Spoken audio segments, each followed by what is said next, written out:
John Sullivan with 401k Specialist, and this is the 401k Specialist Podcast. This week, we're joined by the one and only Jeanne Fisher, Managing Director with Strategic Retirement Partners in Nashville.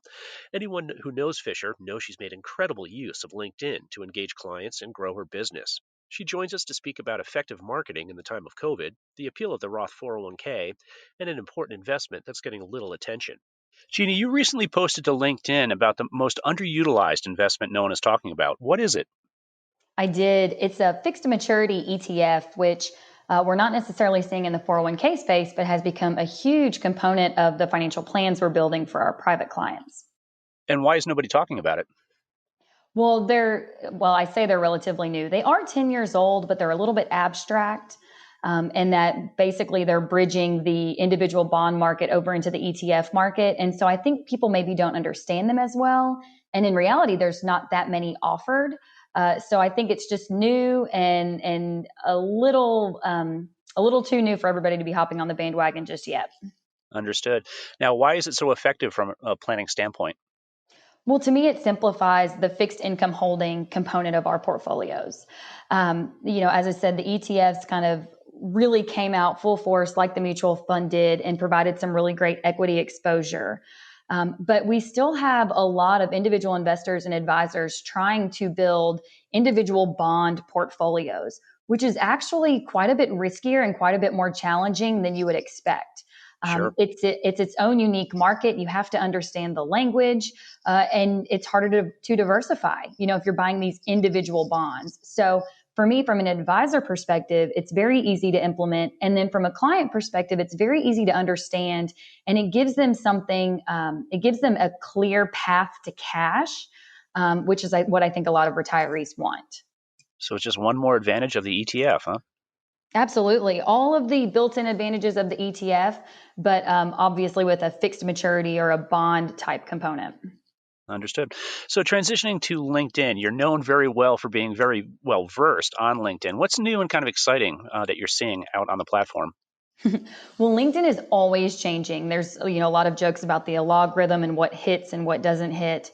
Right. It's becoming very obvious to me that LinkedIn is following in the steps of its older sisters, Facebook, and it is evolving to a paid platform. And what I mean by that is, 2 years ago when I first started doing video, it was really easy to get momentum as an original content creator. But it seems very obvious now that they will be moving to a paid content platform. So, it looks like it's kind of saturated in terms of the videos now that are out on LinkedIn. Are you still getting the same response that you once did, or is this just part of kind of you trying to find new and innovative ways to reach clients? No, so I think I do in the sense of engagement. Videos will get more post engagement. I have noticed in the past month or so, view count has dropped drastically, and I'm not sure what has changed in that. But you're right. Video became very saturated, and so you actually get more views on just an image. And so I've tried to just constantly, not necessarily new content, but new mediums for content. So this year I really started adding infographics in addition to video, just anything to chop it up, to mix it up, to catch the eye. Yep, understood.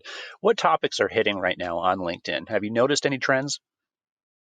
Well, there was a huge trend around the election and tax reform, which was always a dicey topic to cover.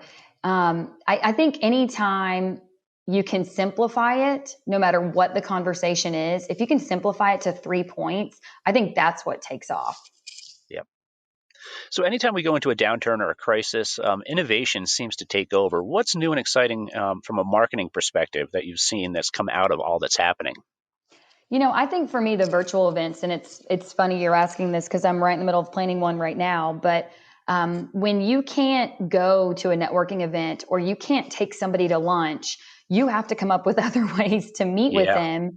And just the evolution of the virtual coffee hour or, the virtual event that maybe has nothing to do about your services, but it's just trying to get people, in your virtual space. Those events have become very creative and fun and exciting. Creative, can you give us maybe just some examples? I mean, I know that everybody seems to be kind of Zoom exhausted at this point. What is really working? What is really hitting for you? So I've had some success with the virtual coffee hours.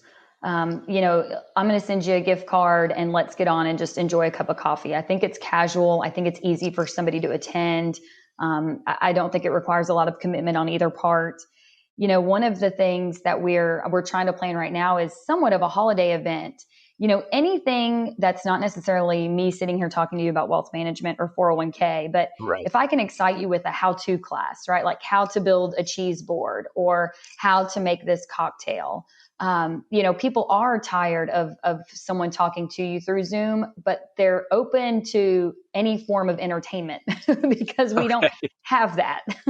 Yeah, no, I understand, and it seems like we've exhausted ourselves on the Zoom kind of virtual happy hours, and that we're now sobering up. And so you're saying it's the coffee shops and coffee hours now that people are going for. So I guess it's a bit of Right. a sea change here. Yeah, so wonderful. I think that we'd be remiss if we didn't talk about Roth 401ks, something with which again you're well versed. And you mentioned Biden and the tax plan and the tax environment. Are they getting more of a look, more notice at this point? Yeah, they are. Well, and it's not just the Biden tax proposal, but it was also the loss of the stretch IRA, which, gosh, I don't know if it was Secure or CARES. I think it may have been the Secure Act. We lost the stretch IRA. So with the general assumption that tax rates will probably increase across the board and the loss of the stretch IRA, more and more people are coming to us all the time saying, how do I maximize the Roth? And we're still fighting this notion that you can earn too much money to contribute to a Roth. You can't a Roth IRA. There is no income limitation on the Roth 401k. So you take that into consideration, and then you take it even a more of an advanced step, and you build in the after-tax dollars in the 401k with an in-plan Roth conversion, which is possible if the plan allows it. And you're talking about mega bucks that you're not getting a tax deduction today for, but you're locking away, for tax-free growth from now on. So it's a huge planning tool, especially if you're under the assumption tax rates will be going up.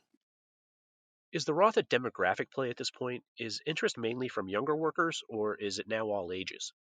Yeah, it's all ages. When we do our group education, we say, if you're under the age of 40, you should be doing the Roth. And then it becomes kind of a no-brainer. Like the minute you explain it, they immediately switch. The inquisitions, the cold reach outs are from older, higher income individuals who are saying, okay, I hear what you're saying about the Roth. How do I do this? So I would say much more interest in the aging high net worth group. As a top advisor, Jeannie, what has the kind of COVID environment been like for you? I mean, is business good? Have you kept up? Has it just been such a drastic change at this point that you've had to kind of scramble? All of the above? No, so I would say business is good. We're in a unique position where, we changed firms and we got to start cold right at the Right. beginning of a pandemic. But, in hindsight, we're pleasantly surprised at what new clients we have been able to get this year. And yeah, hopefully I'm not just wishing, but you as an advisor who's in business development mode, right, heavy on marketing, you take a look at this pipeline, the pipeline we've built, and there's a confidence. I have a confidence that there's going to be a major slingshot effect next year.